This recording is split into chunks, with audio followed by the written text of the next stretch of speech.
few years ago, I picked up a copy of the Orange Box collection for the Xbox 360. It came with 3 games, but I only really gave a shit about one of them, that being Team Fortress 2. I had it on a family laptop, but also that thing was probably even older than I am, and I couldn't even run the game without the constant anxiety that it would set itself on fire. And even then, I'm not very good with keyboard and mouse controls. I've always found controllers easier to use because that's just what I grew up on. So I really wanted to try the game out on Xbox, and what do you know, it actually sucks. Yeah, the Orange Box version of TF2 is the most basic, bare-bones version of the game with only a few maps and no customization for the characters. Basically TF2 but without the personality, which is the heart and soul of the game. Well, that was a bust, but that wasn't the only thing on the disc. There was also Half-Life 2 Episode 2, which I still haven't checked out because why would I if I haven't played anything prior to it? But the one that I did check out was Portal. I really enjoyed it. It wasn't one of my favourite games ever or anything, but the gameplay was fun, the portal mechanic was used incredibly well, and GLaDOS was a very fun antagonist. None of the levels stuck with me afterwards except the final boss fight, and I guess also the bit where you have to burn the companion cube if that counts, but I still had a great time with it. Enough to where the sequel was now something I wanted to check out at some point. Well, fast forward to the end of 2021. I'm in a call with some friends, and one of them lets me know that Portal 2 is on sale for like £2 on Steam. And now that I'd long since replaced that old fire hazard of a laptop I used to use, I figured I may as well get the game in the hopes that it would be as good as everyone said it was. So come the start of 2022, I finally got around to playing it after being busy for a few weeks, and holy shit, it actually was as good as everyone said. The original Portal already laid the groundwork for great core gameplay with the dual portal mechanic, and Portal 2 expands on it with plenty of fun test chambers that I feel are going to stick in my head a lot more than the ones from the first game. Though that could be because it's fresh in my mind while my goldfish brain is going to struggle to remember anything from 2 to 3 years ago, let alone the specific structures of rooms in a puzzle game.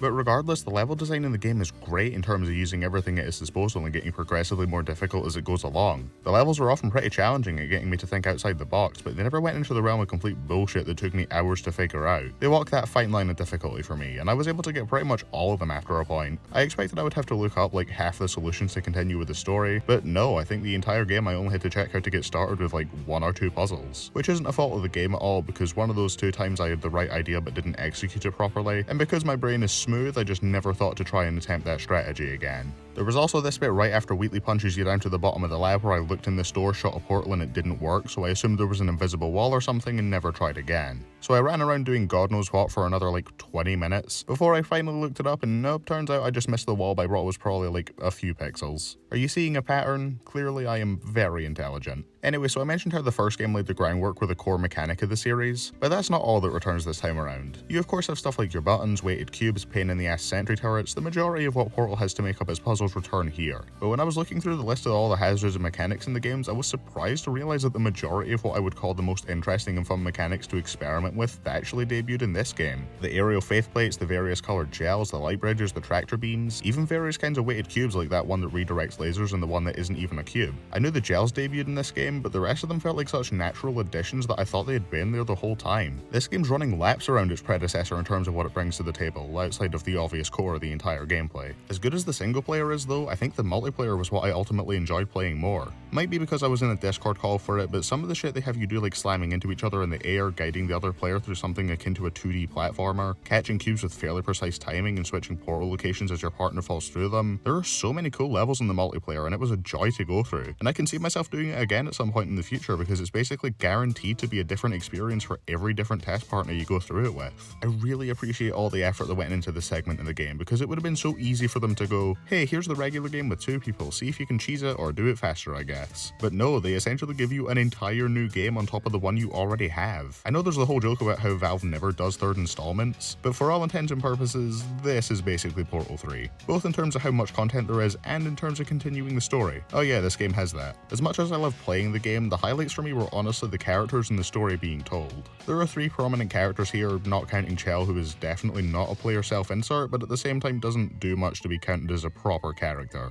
The least prominent of which is Cave Johnson, who's amazing by default because J.K. Simmons plays him. The man's incapable of missing when it comes to his acting talent, especially in the realm of voice acting, and this is no exception. His voice clips are not only really entertaining to listen to, but they give some great world building for the history of Aperture Science. How they started being able to test with astronauts, athletes, and the likes, before only being able to rely on exploiting the homeless and their own employees to have anyone that was willing to do the tests. Wheatley is the other main character introduced in this game, again further showing how Portal 2 was just constantly running laps around the first game game because I find this dude way more entertaining than GLaDOS in the original. GLaDOS is great, don't get me wrong, but Wheatley's just on another level, man. His already funny dialogue is elevated even further by his mannerisms. Stephen Merchant absolutely kills it in the role, and he also tries his damned hardest to kill the player because, surprise surprise, he becomes the villain. Something I'm sure would have caught me off guard if I hadn't already been spoiled a decade in advance, but oh well, I'll live. Wheatley's honestly great as an antagonist given how, despite still being almost completely incompetent, he still has access to all of GLaDOS' resources, and they're arguably even more deadly in his hands given how he has absolutely no idea what he's doing and might just take both of you out by complete accident. But this game seems to imply that being part of GLaDOS' mainframe did give him a bit of her intelligence, as he's able to lay a trap that even she gives credit for being pretty good, and it caught me off guard as well.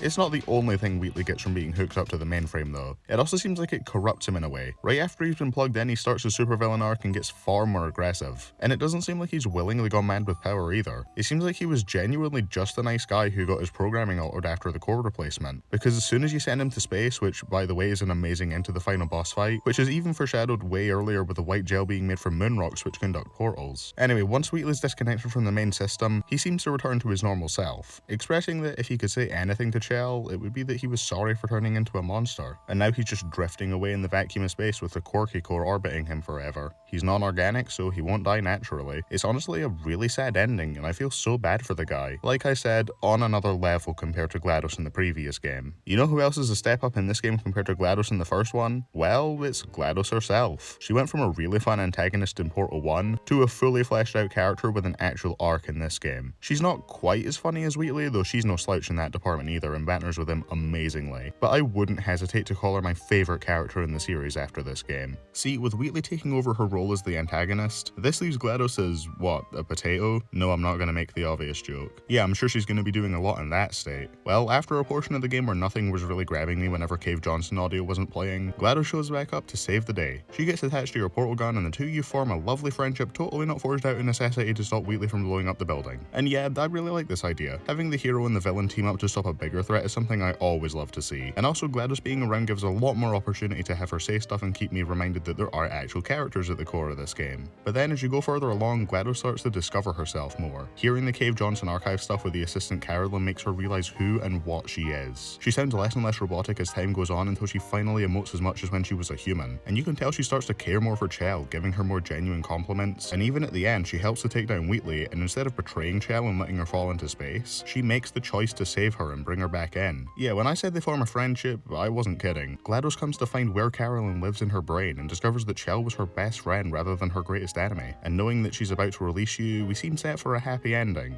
And then she deletes Carolyn from her brain. Whether she's that devoted to science that she doesn't want her emotions getting in the way, or the mainframe altered her like it did to Wheatley earlier, it seems kind of open to interpretation. Regardless, it's an emotional gut punch to see GLaDOS finally embrace her human side only to lose it moments later, and makes the ending so bittersweet as she sends you off with the turret serenading you.